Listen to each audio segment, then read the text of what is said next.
Hello and नमस्कार everyone, my name is Khushboo Goyal and welcome to my channel take over study. तो आज की video में हम डिस्कस करने वाले हैं 2019 का दिसंबर का पेपर 2 वाला क्वेश्चन पेपर। ये भी ऑफलाइन पेपर हुआ था, मेन पेपर है और हम इसमें CDP के 1 से लेकर 30 क्वेश्चंस तक डिस्कस करेंगे। अभी तक ऑलरेडी हम 4-5 पेपर डिस्कस कर चुके हैं, सारे के सारे CDP डिस्कस किए हुए हैं। अगर आपने नहीं देखी वीडियो तो आपको लिंक डिस्क्रिप्शन में मिल जाएगा, वहाँ से आप वो सारी पेपर्स सॉल्व कर सकते हैं। ठीक है, ये वाला जो क्वेश्चन पेपर है CDP का, इसके क्वेश्चंस काफ़ी ईजी थे। मतलब अगर हम पढ़ लेते एक बार CDP की पूरी थ्योरी, उसके बाद ईजिली हम इसको सॉल्व कर सकते हैं। पेपर 2 है, पेपर 1 के भी हमने पहले डिस्कस कर लिए हैं, पेपर 2 के भी डिस्कस करिए, तो ओवरऑल काफ़ी सारी प्रैक्टिस आपकी हो जाएगी अगर आप ये पूरी प्लेलिस्ट से जाके क्वेश्चन सॉल्व कर लेते हैं। तो चलो शुरू करते हैं। जैसे कि पेपर है दोनों मीडियम में ही आता है, हिंदी एज वेल इंग्लिश, तो दोनों ही मीडियम में। देखो, चाइल्ड डेवलपमेंट एंड पेडागोजी का ये पेपर है। तो पहला क्वेश्चन है, Noor forgot to bring her tiffin to school and asked Tanya to share her tiffin, saying, "You should share your tiffin with me today because I shared my tiffin with you yesterday." मतलब एक नूर एक लड़की है जो अपना tiffin लाना भूल जाती है, तो वो तानिया को बोलती है कि आज तुम मुझसे अपना टिफ़िन शेयर कर लो क्योंकि कल मैंने तुमसे अपना टिफ़िन शेयर किया था। तो ये मोरल डेवलपमेंट में कॉलबर्ग की कौन सी स्टेज को डिस्कस कर रहा है। देखो, उन्होंने 6 स्टेजेस दी थी भाई। देखो, ये बार बार हर पेपर में ये क्वेश्चन आए हैं कॉलबर्ग की थ्योरी से। तो ये 6 के 6 स्टेजेस बिल्कुल पढ़ लेना। अगर आपको थ्योरी पे चाहिए तो आप कमेंट में बता सकते हैं, थ्योरी पे वीडियो में लेके आऊँगी। ठीक है, अब इसमें देखो, उसने उसको टिफ़िन दिया, उसने उसको दिया, तो एक्सचेंज हो रहा है। तो ऑप्शन नंबर 4 हो जाएगा, एक्सचेंज वाला यहाँ पे काम कर रहा है, एक गिव एंड टेक वाली बात हो रही है। ठीक है, नेक्स्ट आ जाते हैं question number 2। Widely held beliefs about typhoid characteristics deemed appropriate for different sexes in the society are referred as. मतलब समाज में विभिन्न लिंगों के लिए उपयुक्त मानी जाने वाली प्रारूपिक विशेषताओं के बारे में जन सामान्य की अवधारणाओं को क्या कहते हैं, जो हमारे माइंड में ऑलरेडी पहले से ही बनी हुई है। तो ये हमारे जेंडर स्टीरियोटाइप कहते हैं। हम ऑलरेडी अपने दिमाग में ये फिक्स करके बैठे हुए हैं पहले से ही। ठीक है, स्टीरियोटाइप है, एक जेंडर रूढ़िवादिताएं हैं। ठीक है, नेक्स्ट आ जाते हैं question number 3। Recently there have been conscious efforts to include stories in curriculum when father is involve in household work and mother is doing adventure activities. इससे क्या शो कर रहे हैं, ये इंपॉर्टेंट क्यों है। देखो, एक अभी अब हम ना कक्षाओं में कहानियों में दिखा रहे हैं कि मदर जो है वो बाहर के काम कर रही है, फादर जो है हाउस होल्ड वर्क कर रहे हैं, और इससे हम क्या शो करना चाह रही है। पहला तो है जेंडर बायस दिखाएंगे, नहीं भाई, जेंडर बायस के लिए ये सब थोड़ी हो रहा है। एलिमिनेट जेंडर स्टीरियोटाइपिंग, हाँ, मतलब हम जो है स्टीरियोटाइपिंग को एलिमिनेट करना चाह रहे हैं, हटाना चाह रहे हैं, तो यही आंसर हो जाएगा। ठीक है, ऑप्शन नंबर 2। नेक्स्ट आ जाता है 4th। लेव वाइगोत्स्की के according when adults adjust the support, जब उन्हें थोड़ी सी सपोर्ट दी जाती है और वो इजीली उस चीज़ को कर पाते हैं, तो वो सपोर्ट क्या होता है। This is scaffolding, the support which is given to the children so that they will complete their work so they can do more better. ठीक है, इसलिए हम वो सपोर्ट जो देते हैं उसे हम स्कैफोल्डिंग बोलते हैं। नेक्स्ट आ जाता है question number 5। According to Jean पियाजे theory cognitive development hypothetical deductive reasoning बच्चे के अंदर कब आती है। लास्ट स्टेज है फॉर्मल, पियाजे की 4 स्टेजेस थी हमारे पास। ठीक है, तो 4 में से एक सेंसरी हो गई, एक प्री ऑपरेशनल हो गई, फिर आपकी ऑपरेशनल, देन आ जाती है आपकी concrete and then formal operational. तो फॉर्मल में बच्चे की डिडक्टिव रीजनिंग स्टार्ट होती है। ऑप्शन नंबर 4 एब्स्ट्रैक्ट थिंकिंग यहाँ पे बच्चा करने लग जाता है। नेक्स्ट आ जाता है क्वेश्चन नंबर 6। ठीक है, क्वेश्चन नंबर 6 कहता है, according to dash it is important understand. देखो, यहाँ पे पढ़ने की जरूरत नहीं, सोशल कल्चरल दिख जाए, ये थ्योरी दी थी लेव वाइगोत्स्की ने, तो लेव वाइगोत्स्की आंसर हमारा हो जाएगा option number 3। Next question number 7 पे आते हैं। ड्राइंग इम्प्लीकेशंस फ्रॉम पियाजे theory of cognitive development, a teacher of grade 6 to 8 in his class should, क्या करना चाहिए उसे। ठीक है, लॉजिकल आर्ग्यूमेंट का यूज़ नहीं करना चाहिए, बिल्कुल गलत बात है, करवाना चाहिए। बल्कि problems that require reasoning based, हाँ जी, ऐसी प्रॉब्लम्स बच्चे के सामने लेके आनी चाहिए जो कि रीजनिंग बेस्ड हो। बिल्कुल ऐसी ही होनी चाहिए जिससे बच्चा अपना क्रिटिकल माइंड का यूज़ करे। कंक्रीट मटेरियल का यूज़ करे, ये भी ठीक है, बट स्टिल ज़्यादा बेटर लग रहा है यहाँ पे रीजनिंग बेस्ड। ठीक है, और पूरे सिलेबस पे डिपेंड हो जाए तो ये तो गलत बात है। ऑप्शन नंबर 2 राइट हो जाएगा। नेक्स्ट क्वेश्चन नंबर 8 पे आ जाते हैं। हावर्ड गार्डनर के अकॉर्डिंग मल्टीपल इंटेलिजेंस की थ्योरी के अकॉर्डिंग उन्होंने 9 टाइप की इंटेलिजेंस की जो बात की थी, उसमें से लॉजिकल मैथमेटिकल इन चारों में से कौन सा शो कर रहा है। तो देखो, लॉजिकल मैथमेटिकल की अगर बात करें तो sensitivity to and capability to detect pattern handle long chains of reasoning. ठीक है, यहाँ पे हम जो है रीजनिंग की जब बात करेंगे तो वही हमारे मैथमेटिकल में यूज़ होता है।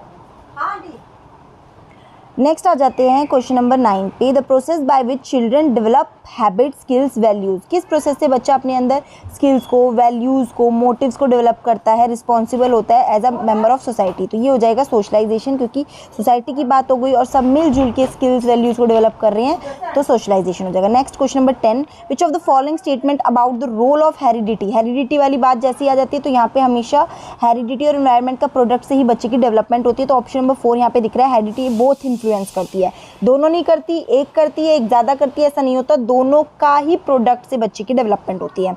Next question number 11, progressive classroom में क्या होता है? नॉलेज बच्चा जो है कंस्ट्रक्ट करता है खुद से, constructed by the learner. Passively जो है नहीं लेता है, बिल्कुल गलत बात है। नॉलेज रिप्रोड्यूस, जैसे कि जैसे दी जाती है वैसे रिप्रोड्यूस कर लेता है, नहीं।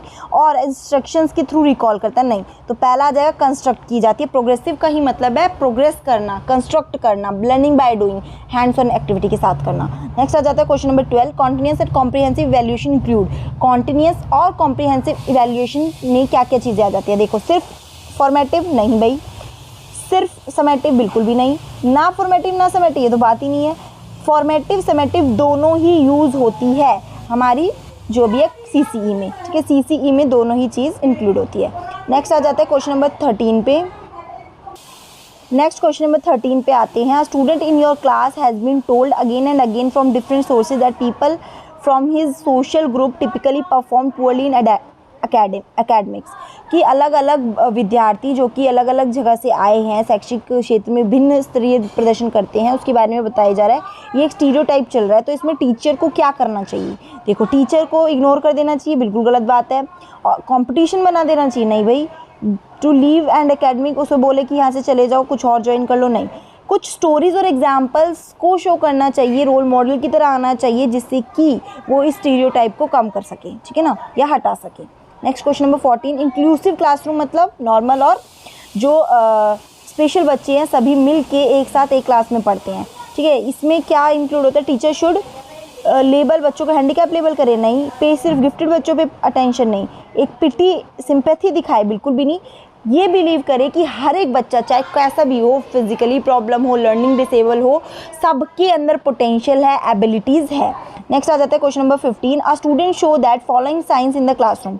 पढ़ नहीं पा रहा है, रीड नहीं कर पा रहा है, वर्ड्स को रिकॉग्नाइज नहीं कर पा रहा है, वोकैबुलरी यूज़ की अच्छी नहीं है, और अंडरस्टैंडिंग में भी प्रॉब्लम आती है। तो साफ साफ क्या दिख रही है यहाँ पे? Learning disability. तो यहाँ पे लर्निंग डिसेबिलिटी आ रहा है ऑप्शन नंबर 3 में। तो बच्चे को कोई अगर रीडिंग से प्रॉब्लम होती है तो उसे डिसलेक्सिया बोलते हैं। तो अगर डिसलेक्सिया से रिलेटेड आ जाए तो आप बता सकते हैं कि ये रीडिंग प्रॉब्लम है, ठीक है, लर्निंग डिसेबिलिटी में ये आती है हमारी। उसके बाद आ जाता है 16, a teacher can address needs of specially abled learners in an inclusive classroom by. एक जो स्पेशली एबल्ड बच्चा है इंक्लूसिव क्लासरूम में टीचर कैसे उसकी जो भी प्रॉब्लम है उससे एड्रेस कर सकती है, उसकी नीड को कैसे एड्रेस कर सकती है। एम्फेसाइजिंग अपॉन प्रैक्टिस और टेस्ट लेके नहीं, ठीक है। यूनिफॉर्म वेज का यूज़ कर सकती है, मतलब अलग अलग वेज का यूज़ करे जिससे कि बच्चा जो है अपनी चीज़ों को डेवलप करे, ठीक है। ऐसा करने को कर सकते हैं, बट और भी बेटर ऑप्शन हमें अगर मिल जाए तो हम देख लेते हैं।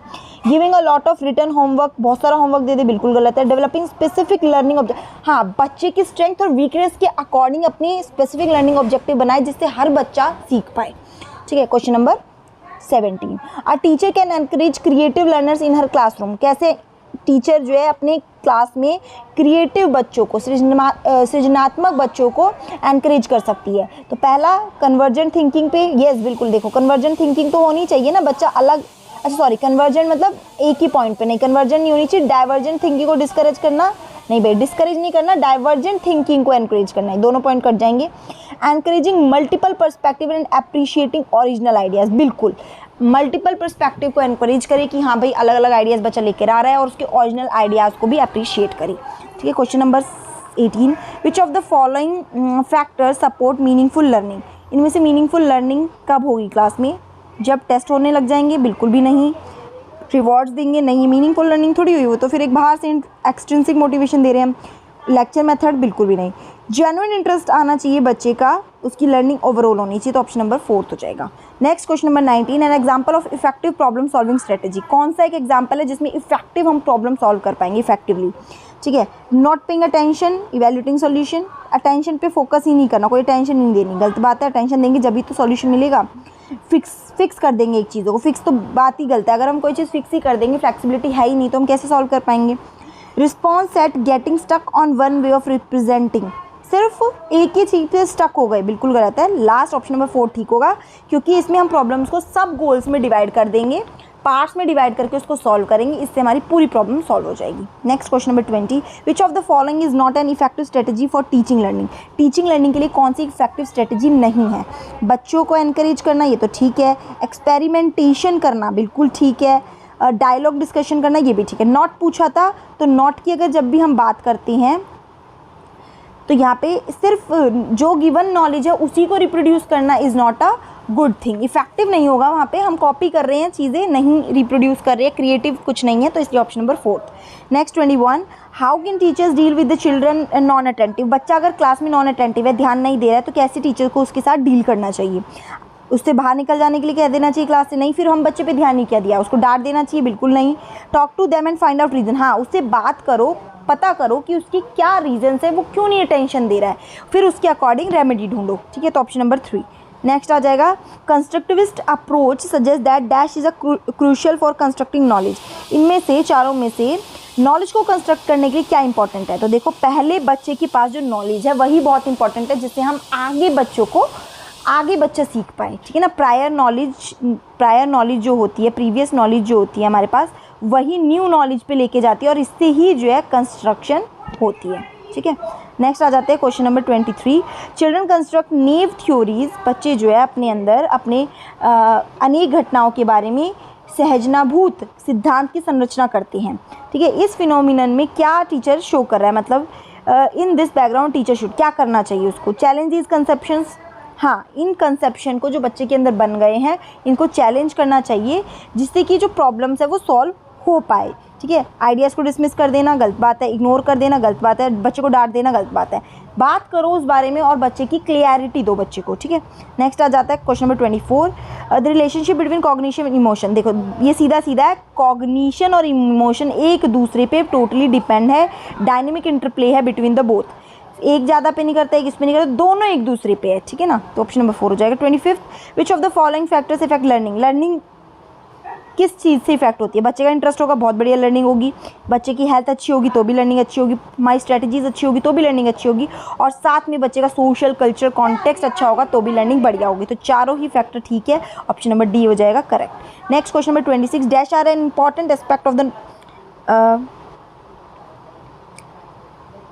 Process of meaningful construction of knowledge. इनमें से निम्नलिखित में से क्या ज्ञान के सार्थक संरचना की प्रक्रिया का एक महत्वपूर्ण पहलू है? क्या इनमें से इंपॉर्टेंट है?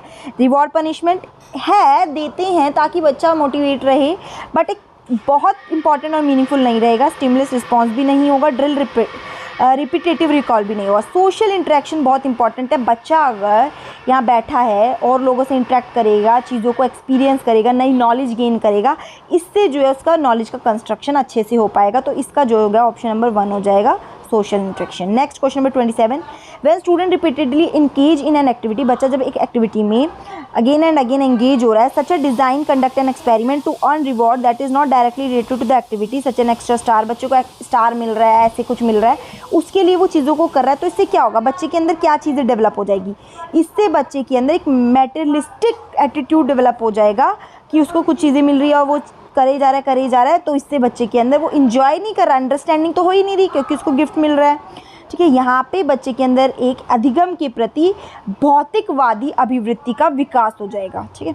नेक्स्ट आ जाता है option 28 question number, the concept of childhood. Childhood का कॉन्सेप्ट क्या कहता है? चिल्ड्रन के अंदर कुछ भी नहीं होता, बिल्कुल गलत बात है। एविल बॉर्न होते हैं, बिल्कुल भी गलत बात है ये भी। A social construction according to contemporary social constructivist theory. ये देखो, ये भी क्या बोल रहा है कि जो है समकालीन सामाजिक संरचनावादी मनोविज्ञानी के अनुसार यह एक सामाजिक संरचना है। तो हमें ये देखना पड़ेगा कि एक सामाजिक संरचना है, ये बिल्कुल सोशल कंस्ट्रक्ट है, जिसमें बच्चा जो है अपनी नॉलेज को वहीं पे कंस्ट्रक्ट करता है, रहता है, बात करता है, डिस्कस करता है, काफ़ी सारी चीज़ों को सीखता है, ठीक है। यूनिवर्सली द सेम, पूरी दुनिया में सेम रहती है? बिल्कुल भी नहीं। बच्चा तेज़ी से बढ़ रहा है, कुछ अलग तरीके से हो रहा है, तो यहाँ पे सेकंड ऑप्शन राइट होगा। Next question number 29, which of the following characterize the period of middle childhood. Middle childhood में क्या होता है? ग्रोथ सबसे तेज़ी से होती नहीं, ये तो हमारी इन्फेंसी और अर्ली चाइल्डहुड में होती है, ठीक है। Ability to think abstractly and use of scientific reason. नहीं भाई देखो, ये हमारी अभी थोड़ी आगे जो प्याजे ने बात की थी फॉर्मल में होती है, तो ये आगे थोड़ी एक और स्टेज पे होगी, तो ये वाला गलत हो जाएगा। यहाँ पे बच्चा लॉजिकली पर कंक्रीटली, हाँ उसको चीज़ों के साथ वो लॉजिकली शुरू कर देता है, बिल्कुल ठीक है, ऑप्शन नंबर 3 राइट हो जाएगा यहाँ पे, क्योंकि लॉजिकली इस एज में बच्चा शुरू कर देता है चीज़ों को सीखना। Next last question, family and neighbourhood are, ये तो साफ साफ पता चल रहा है ये प्राइमरी सोशलाइजिंग एजेंट है। सबसे पहले बच्चा जो है अपने फैमिली से ही बात करना सीखता है, फैमिली के साथ डिस्कस करना सीखता है, बात उसके साथ करता है, इंटरेक्ट उसके साथ करता है, तो पहला socializing agent, primary socializing agent हमारा फैमिली एंड फ्रेंड्स है। ये इससे भी एक फिक्स क्वेश्चन आता ही है। आई होप आपको पूरा जो है 30 क्वेश्चन समझ आए होंगे, डिस्कशन अच्छा रहा होगा।